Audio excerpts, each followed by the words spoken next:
I never thought I'd live to see a prince fall in love with a house help, especially not someone like Prince Musa. But what happened in the palace shocked us all. This isn't just a love story.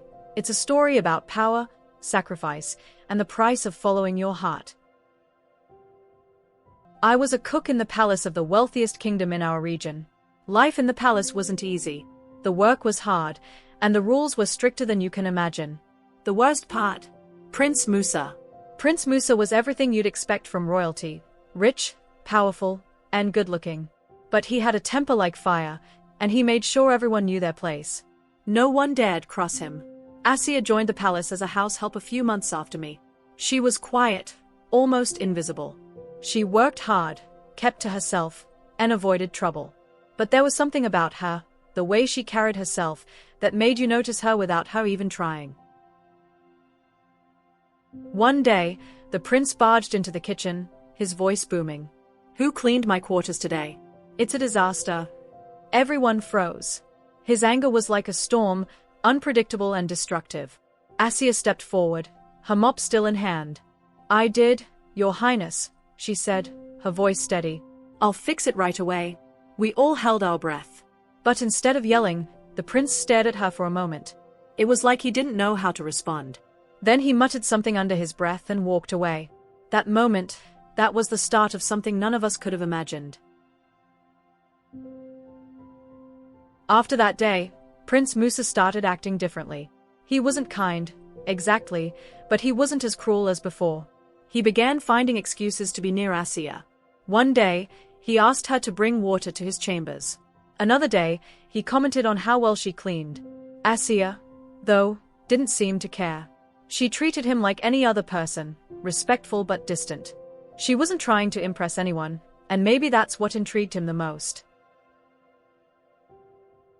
One evening, I was bringing food to the prince's quarters when I heard voices. I couldn't help but stop to listen. "Asiya," the prince said, his voice softer than I'd ever heard. "Why do you always keep your distance from me?" Asiya kept cleaning, not even looking at him. "Because I know my place, Your Highness," she replied. "And what if I don't care about your place?" he asked. Asiya finally looked up. "You're a prince. People like me don't belong in your world." Despite Asiya's resistance, Prince Musa continued to show his interest in subtle ways. He began learning about her background, her village, and her interests. He brought her small gifts, a book she once mentioned, a flower from the palace garden. These gestures were small but meaningful, and Asiya started to see a different side of him. It didn't take long for the royal family to hear about the prince's feelings. They were furious. The king called Asiya to the throne room and accused her of trying to trap the prince. She didn't defend herself, she just stood there, quiet and dignified. The next day, Asiya was gone. The staff whispered about it for weeks. Some said the prince had begged his father to let her stay. Others claimed he threatened to leave the palace. But the truth? No one knew. Prince Musa was never the same after Asiya left. He became withdrawn, refusing to participate in royal duties. He spent most of his days in his chambers, lost in thought. The once vibrant and fiery prince was now a shadow of himself. The royal family began to worry, realizing the depth of his feelings for Asiya. Months passed, and life went back to normal, or so we thought. Then one afternoon, the palace gates opened, and Asiya walked in. But this time, she wasn't carrying a mop or a bucket. She was dressed in traditional attire, standing beside Prince Musa. The prince had gone to her village, met her family, and asked for her hand in marriage. When the royal family refused, he threatened to give up his title. They had no choice but to agree. The wedding was something out of a dream. Asiya looked stunning, and the prince, for the first time, looked truly happy. The staff couldn't stop smiling. Many of us had doubted him, but in that moment, we saw a different man. Asiya's quiet strength had changed him. She had made him better. The transformation didn't stop at the wedding. Asiya and Prince Musa began to work together to make the palace a better place.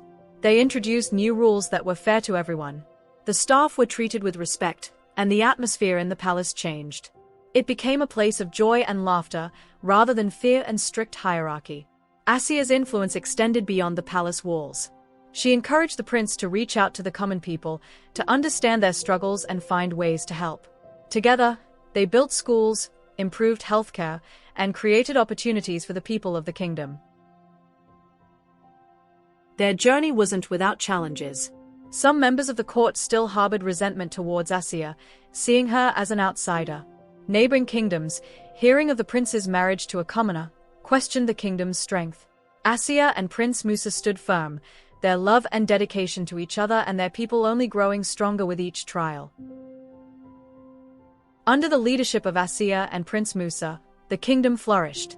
Their fair and just rule made the kingdom a beacon of hope and prosperity in the region. People from far and wide came to learn from their example, and the kingdom became known for its kindness, strength, and unity. Seeing Prince Musa's transformation taught me something important. Love isn't about power or wealth. It's about seeing someone for who they truly are and standing by them, no matter what. Asiya didn't just win the prince's heart, she earned the respect of an entire kingdom. And that's how a house help became our queen. In the end, it's not where you start in life that matters. It's where your courage and love can take you.